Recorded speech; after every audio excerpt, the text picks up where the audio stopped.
Pada video kali ini kita akan membahas gerak roket sebagai sistem massa berubah. Roket merupakan salah satu contoh mesin yang menggunakan hukum ketiga Newton dalam prinsip kerjanya, yaitu gaya aksi sama dengan negatif gaya reaksi. Mesin roket akan mendapatkan gaya yang arahnya ke atas, diakibatkan karena pelepasan udara dari hasil pembakaran yang arahnya ke bawah. Gaya dengan arah ke bawah inilah yang kita sebut dengan gaya aksi. Sebagai akibatnya, roket akan mendapatkan gaya reaksi yang arahnya berlawanan dengan gaya aksinya, yaitu roket akan mendapat gaya yang arahnya ke atas, sehingga roket bisa mengalami percepatan yang arahnya ke atas. Prinsip yang sama juga dipakai oleh mesin jet. Mesin jet juga menggunakan prinsip hukum ketiga Newton, yaitu mesin jet akan menyemburkan udara hasil pembakarannya ke arah belakang sehingga dia akan mendapatkan gaya reaksinya yang arahnya berlawanan, yaitu ke arah depan. Perbedaannya, jika pada roket gas yang dipakai untuk reaksi pembakarannya itu ada di dalam roket, sedangkan pada mesin jet gas yang dipakai untuk reaksi pembakarannya diperoleh dari luar atau dari udara yang ada di sekitar mesin jet.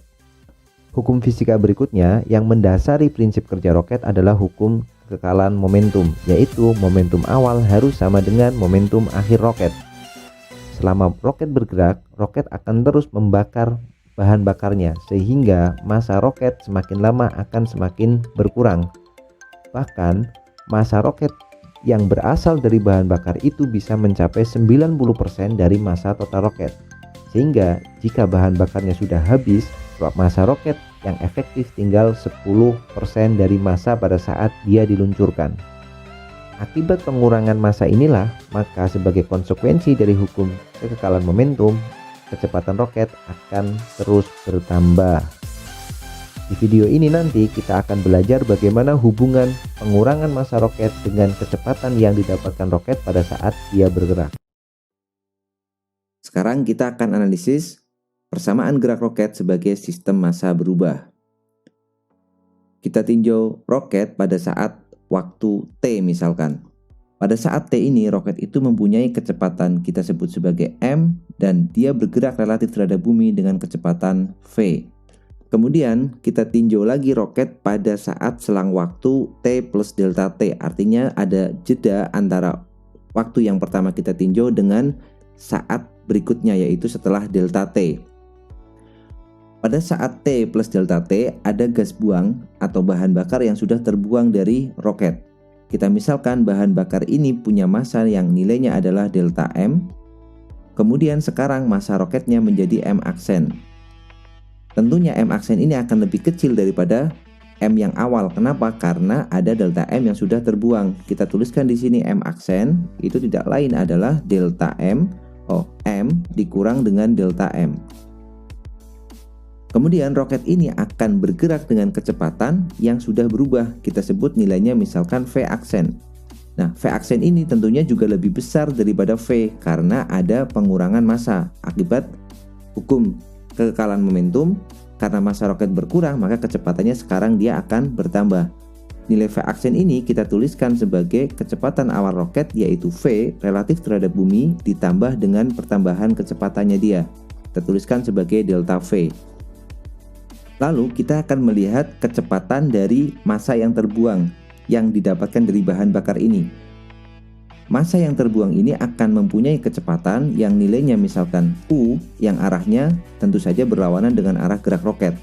Nah, tetapi oleh pengamat yang berada di bumi, massa ini yang nilainya adalah delta M ini dia akan punya kecepatan yang nilainya relatif terhadap bumi. Kita tuliskan sebagai V gas misalkan relatif terhadap bumi. V gas bumi itu adalah V dikurang dengan U karena arah U-nya ke belakang dan V-nya ke depan.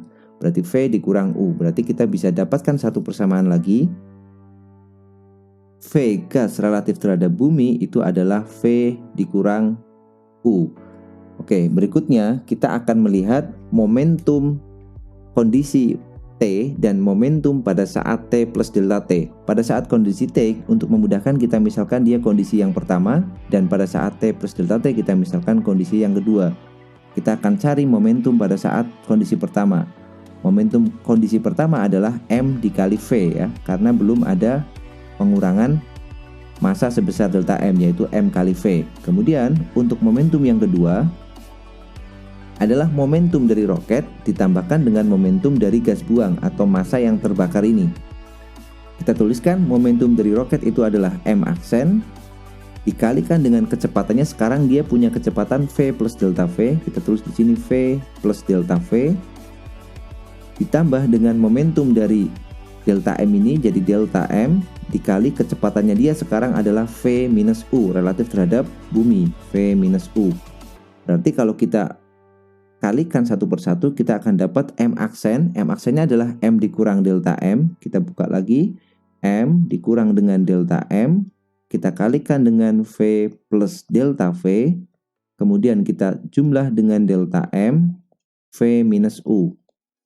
Dengan melakukan perhitungan aljabar sederhana kita kalikan satu persatu, kita akan dapatkan hasilnya seperti ini.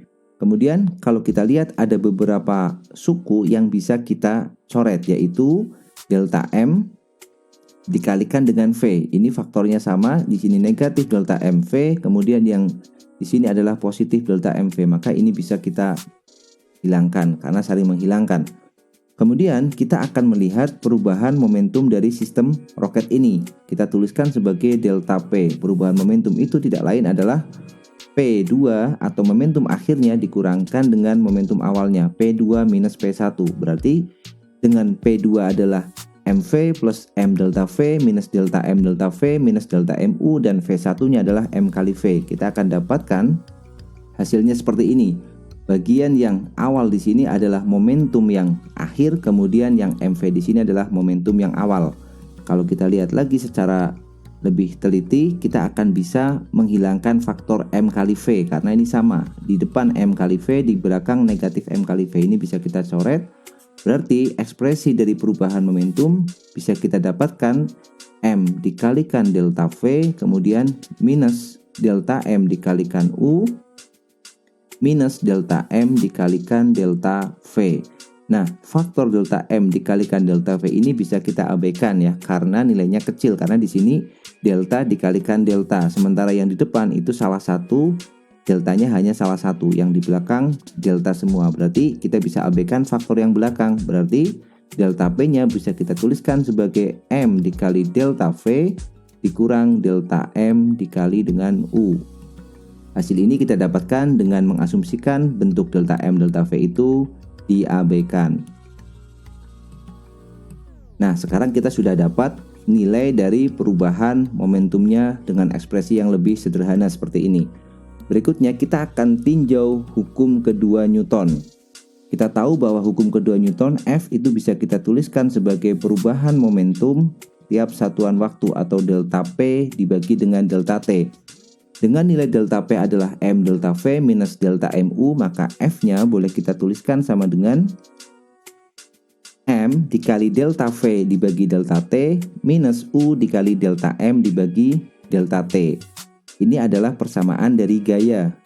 Kemudian untuk delta T yang sangat kecil, maka penulisannya atau simbolnya bisa kita ganti menjadi DT. Artinya kita ambil selisih waktunya itu sangat-sangat kecil, maka delta T-nya akan berubah menjadi D. Maka F-nya bisa kita tuliskan menjadi M dV dt dikurang U dm dt. Nah, seperti ini. Jadi F sama dengan M dV dt dikurang U dikalikan dm dt. Sekarang apa arti dari dm dt? Dm dt itu adalah laju perubahan massa dari si roket. Roket itu semakin lama masanya semakin berkurang. Artinya nilai dm dt itu bernilai negatif. Laju perubahan massanya itu negatif. Karena apa? Karena massa akhir roket itu lebih kecil daripada massa awalnya akibat dari gas buang yang terbakar, dan dia akan mengurangi massa efektif roket yang sekarang. Oke, sekarang kita masukkan dengan nilai dm dt-nya negatif, kita akan mendapatkan persamaan F-nya sama dengan M dV dt. Dm dt-nya bernilai negatif, berarti ini berubah menjadi negatif kali negatif, berarti plus U dikalikan dm dt. Nah, ini adalah persamaan gaya yang bekerja pada roket tersebut. persamaan gaya mdv/dt plus udm/dt ini dengan mengasumsikan gaya yang bekerja di sini pada roket tidak lain yang bekerja adalah gaya gravitasi. Nah, seandainya roket itu sudah cukup jauh dengan bumi, maka gaya gravitasi yang dialami roket itu nilainya 0 karena dia sudah cukup jauh. Jadi kita menggunakan asumsi gaya gravitasi yang dialami oleh roket itu sama dengan 0, maka kita akan mendapatkan persamaan 0 itu sama dengan m dv/dt plus u dm/dt. Atau persamaan ini bisa kita tuliskan, kita susun ulang dalam bentuk mdv sama dengan negatif udm. Nah, yang akan kita cari adalah persamaan geraknya. Jadi kita akan mencari perubahan kecepatan dari roket akibat pengurangan masanya. Berarti kita bisa tuliskan, kita sendirikan faktor dv sama dengan minus u dm per m ya. Kemudian kita bisa selesaikan persamaan ini dengan memberikan integral pada kedua ruas. Karena U itu kecepatan relatif roket, kecepatan relatif gas terhadap roket dan bernilai konstan, maka integralnya bisa kita taruh di depan dm per m. U-nya bisa kita keluarkan dari integral. Kemudian dv-nya kita kasih batas, misalkan kecepatan awalnya dia adalah v0 dan kecepatan akhirnya adalah vt. dm-nya adalah masa awalnya adalah m. Kemudian masa akhirnya adalah mt, atau di sini kita boleh pakai notasi m0 seperti ini, m0 sampai mt. Kita akan dapatkan nilai integralnya. Integral dari dv itu adalah v dengan batas integral dari v0 sampai ke v. Kemudian di sini negatif u. Integral dari dm per m adalah ln m. Batasnya adalah dari m0 sampai dengan mt. Kemudian kita masukkan batas integral masing-masing di ruas kiri dan ruas kanan. Kita akan dapatkan ini di sini vt ya. Jadi vt dikurang v0 sama dengan negatif u ln dari mt dikurang ln dari m0.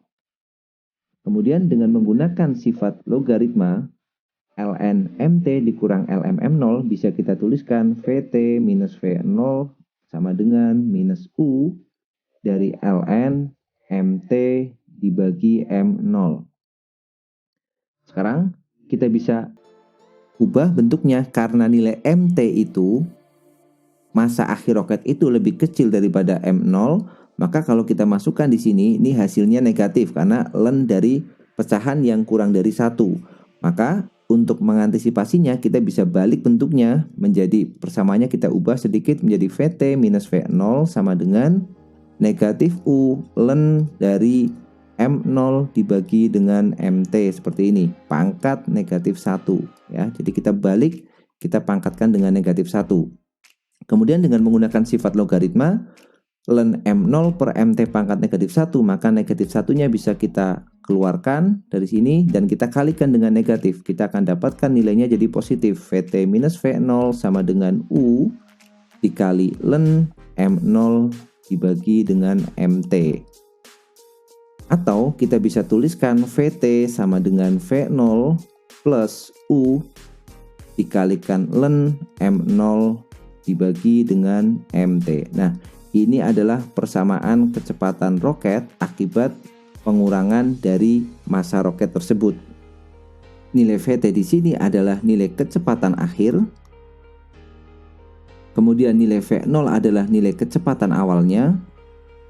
Lalu nilai U di sini adalah kecepatan gas relatif terhadap roket atau kecepatan massa bahan bakar relatif terhadap roket. Kemudian M0 adalah massa awal roket dan MT adalah massa akhir roket. Nah, akhirnya kita sudah mendapatkan persamaan gerak roket ya sebagai sistem yang berubah masanya. Persamaan gerak roket yang terakhir kita dapatkan yaitu Vt sama dengan V0 plus U ln M1 per M2 atau ln M0 dibagi dengan MT. Itu kita kenal dengan Tsiolkovsky Rocket Equation. Nah, jadi mengapa diberi nama Tsiolkovsky Rocket Equation? Karena persamaan ini pertama kali ditemukan oleh salah satu ilmuwan Rusia yang namanya adalah Konstantin Eduardovich Tsiolkovsky. Nah, persamaan ini juga dikenal sebagai classical rocket equation atau ideal rocket equation, persamaan roket ideal ya. Dengan tadi kita mengabaikan gaya gravitasi yang bekerja antara roket dan bumi. Dengan adanya persamaan roket yang ideal ini, maka ilmuwan bisa melakukan analisis yang lebih lanjut mengenai persamaan roket untuk parameter-parameter yang tadi kita abaikan. Misalkan dengan mengikutkan persamaan gaya gravitasi, kemudian faktor-faktor yang lain, sehingga ilmuwan bisa mengirim satelit atau mengirim teleskop ke luar angkasa yang bisa dipakai untuk keperluan perkembangan ilmu pengetahuan. Salah satunya adalah teleskop Hubble yang cukup terkenal. Teleskop Hubble ini merupakan salah satu teleskop yang cukup terkenal dan fungsinya adalah untuk mengamati alam semesta. Bahkan beberapa tahun terakhir Hubble sudah bisa memotret dan bisa mengirimkan data mengenai cosmic background radiation. Nah, di sini kita bisa melihat bagian-bagian dari teleskop Hubble yang sangat berguna bagi kita sebagai manusia yang hidup di bumi. Nah, mungkin nantinya dengan adanya ilmu pengetahuan yang lebih lanjut lagi dan data-data yang dikirimkan lebih lengkap lagi, kita bisa mengeksplorasi luar angkasa dengan lebih maksimal lagi. Oke, demikian itu adalah penjelasan dari persamaan gerak roket sebagai sistem massa yang berubah. Jika kalian menyukai video ini, silahkan like, dan jika merasa video ini bermanfaat, silahkan share di sosial media yang kalian punya. Terima kasih sudah menyaksikan video ini, sampai jumpa di video selanjutnya.